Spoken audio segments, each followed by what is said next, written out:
అయితే ఇప్పుడు TDP party working ప్రెసిడెంట్గా నారా లోకేష్ని నియమించారు. అంటే కొంత ప్రమోషన్ ఇచ్చినట్టు చెప్పుకోవచ్చు ఆయనకి.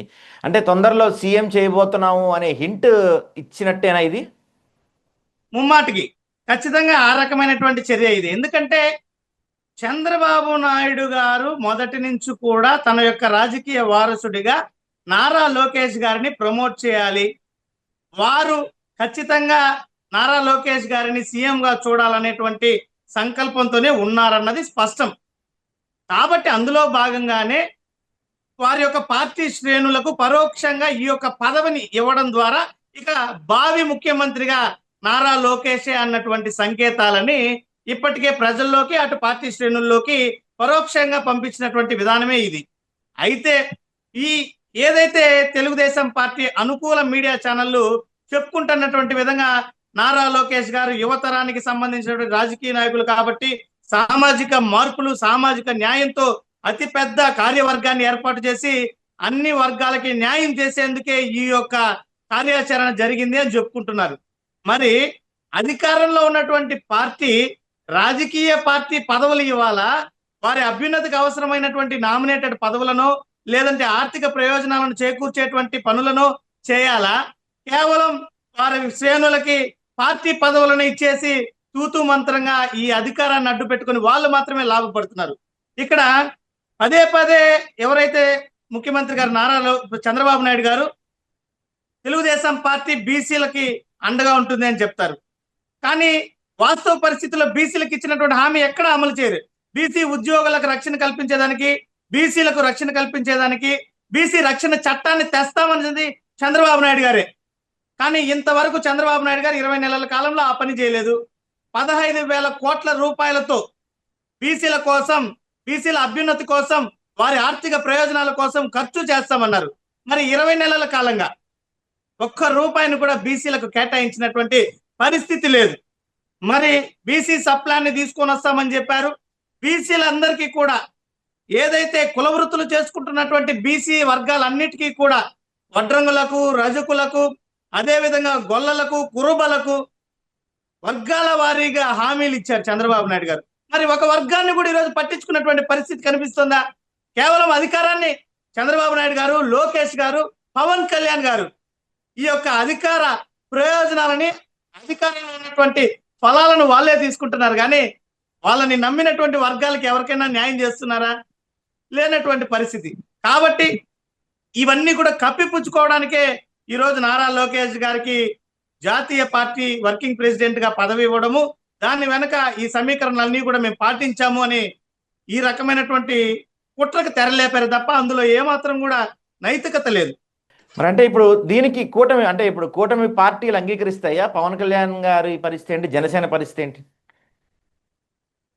ఎందుకు అంగీకరించారు సార్? పవన్ కళ్యాణ్ గారు మొదటి నుంచి చెబుతున్నారు. మొదట్లో ఎన్నికల సమయంలో ఏం చెప్పారు? మనకేమన్నా తెలుగుదేశం పార్టీ అంత అనుభవం ఉందా అని అడిగారు. మనకేమన్నా తెలుగుదేశం పార్టీ లాగా అంత కార్యవర్గము, అంత శ్రేణులు ఉన్నారా అని అడిగారు. మనల్ని ఏమన్నా తెలుగుదేశం పార్టీని ఆదరించినట్టు ప్రజలు ఆదరిస్తున్నారా అని పవన్ కళ్యాణ్ గారే చెప్పారు. అంటే పరోక్షంగా పవన్ కళ్యాణ్ గారు చేతులు ఎత్తేశారు. ఈ పార్టీని నడపడము, ఈ రాజకీయాలు ఇవన్నీ కూడా పవన్ కళ్యాణ్ గారు ఆయన చేయలేననేసి పరోక్షంగా చేతులు ఎత్తేశారు. తీరా అధికారంలోకి వచ్చిన తర్వాత ఏం జరిగింది? అధికారంలోకి వచ్చిన నెలకే, ఒకే నెల వ్యవధిలో పవన్ కళ్యాణ్ గారు మరో 15 ఏళ్ళు చంద్రబాబు నాయుడు గారితోనే ఉంటా, తెలుగుదేశం పార్టీతోనే ఉంటా అన్నారు. పార్టీ పెట్టి 10 ఏళ్ళు, రేపు ఒక 15 ఏళ్ళు, 25 ఏళ్ళు ఒక రాజకీయ పార్టీని పెట్టినటువంటి వ్యవస్థాపకుడు చేయాల్సినటువంటి పని ఇది. మరి ఆయనకి రాజకీయాలు ఎందుకు? ఆయనకి రాజకీయ పార్టీ ఎందుకు? ఆయన్ని నమ్మి వెనక నడిచే వాళ్ళందరికీ కూడా ఈ రకమైనటువంటి అగచాట్లు ఎందుకు?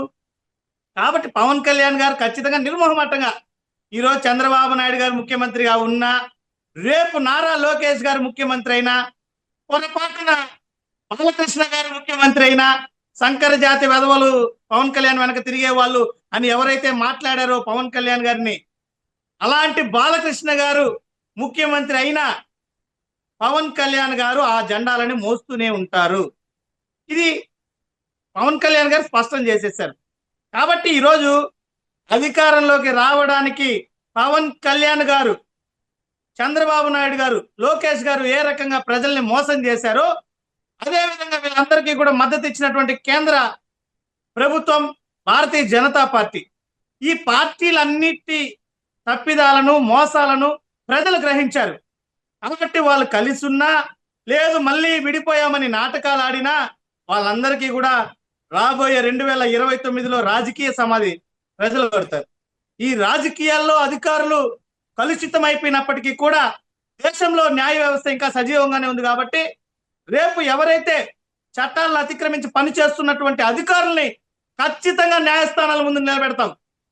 ఏదైతే చట్టాలను అతిక్రమించారో అదే చట్ట పరిధిలో వీళ్ళందరికీ కూడా తగిన గుణపాఠం చెప్పేటువంటి పరిస్థితి ఖచ్చితంగా వస్తుంది. ఈ రోజు పోలీసు శాఖ, కూటమి ప్రభుత్వం, చంద్రబాబు నాయుడు గారు శాంతి భద్రతలను కాపాడంలో ఏ రకంగా విఫలమయ్యారు యావత్ ప్రజానికం చూస్తుంది. తెలుగుదేశం పార్టీ నాయకులు మహిళల పట్ల అనుచితంగా ప్రవర్తించినా, అత్యాచారాలు చేసినా, మానభంగాలు చేసి హత్య చేస్తుంటే కూడా కేసులు ఉండవు. జనసేన పార్టీ కార్యకర్తలు నడి రోడ్లో దళిత మహిళలని పోలీసు లాఠీలతో కొడితే కేసులు ఉండవు. సాక్షాత్తు కూటమి ఎమ్మెల్యేలు మహిళలను మోసం చేస్తుంటే కేసులు ఉండవు. కూటమి పార్టీల నాయకులు మహిళలను మోసం చేసి కోట్లాది రూపాయలు దండుకుంటున్నారయ్యా అంటే పవన్ కళ్యాణ్ గారి కళ్ళు కనపడు. ఇదా పవన్ కళ్యాణ్ గారు ఏం చెప్పారు? అధికారంలోకి రాకముందు మహిళల జోలికి ఎవరికి వచ్చినా కూడా నేను కఠినంగా శిక్షించేస్తా, మహిళల కోసం ప్రత్యేక చట్టాలు తెస్తా, పెత్తనం తీసుకొని లాగి కొట్టే రకంగా తీస్తా, పవన్ కళ్యాణ్ తప్పు చేయన తల తెగిపడేలాంటి చట్టాలు తెస్తా అని సినిమా డైలాగులు ఎన్ని చెప్పారు? సినిమా డైలాగులు చెప్పి ఓట్లు దండుకొని ఆయన డిప్యూటీ సీఎం అయ్యి తీరా పోయి ఆయన సినిమాలు చేసుకుంటున్నాడు. ఇది పవన్ కళ్యాణ్ గారు రాష్ట్ర ప్రజలకు చేసింది ఏదైనా ఉంది అంటే ఆయన ప్రయోజనం కోసం వచ్చి సినిమా డైలాగులు.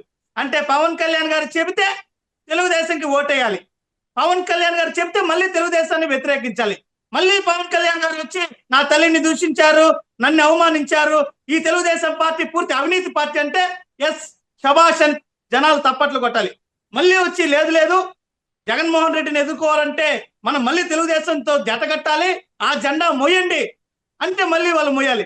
ఎంత దౌర్భాగ్యమైన పరిస్థితి సార్ ఇది. ఈ ఒక పవన్ కళ్యాణ్ ఆయన సినిమాల్లో పవర్ స్టార్ ఏమైపోయారు మరి ఇప్పుడు? మళ్ళీ వారికి దత్తపుత్రుడు అంటే కోపాలు వస్తాయి, ప్యాకేజీ స్టార్ అంటే కోపాలు వస్తాయి. వాళ్ళ శ్రేణులకు ఎక్కడ లేని భావోద్వేగంలో పోయి చొక్కాలు చించుకుంటారు. మరి చొక్కాలు చించుకోండి తల తెగే చట్టం రాలేదే. మహిళల పట్ల తప్పుగా ప్రవర్తిస్తే నీ పార్టీ నాయకులే మహిళలను లాఠీలతో కొడుతుంటే పవన్ కళ్యాణ్ కళ్ళకు గంతలు కట్టుకున్నాడే. ఎట్లా సార్? ప్రజల్ని ఎంత మోసం చేసేటువంటి వైఖరి ఇది.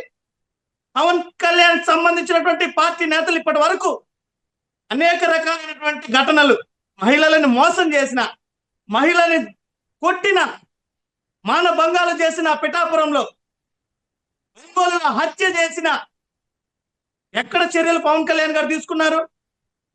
అంటే దీన్ని బట్టి పవన్ కళ్యాణ్ గారు కేవలం సినిమా డైలాగులు చెప్పడానికి మాత్రమే పనికొస్తారు తప్ప రాజకీయాల్లో విశ్వసనీయత, విలువలు, నిబద్ధత లేనటువంటి వ్యక్తి ఎవరైనా ఈ రాష్ట్రంలో ఉన్నాడంటే పవన్ కళ్యాణ్ గారు మాత్రమే. కాబట్టి ఇప్పటికే ప్రజలకి వీళ్ళ యొక్క నిజ స్వరూపాలు పూర్తిగా అర్థమయ్యాయి. రాబోయేటువంటి 2029లో ఏదైతే వీళ్ళు వలసకు వస్తూ పోతూ ఉన్నారో హైదరాబాదు, ఆంధ్ర, పూర్తిగా వీళ్ళని హైదరాబాద్కే సాగనంపేటువంటి పని కూడా జరుగుతుందని చెప్పి తెలియజేస్తున్నాం.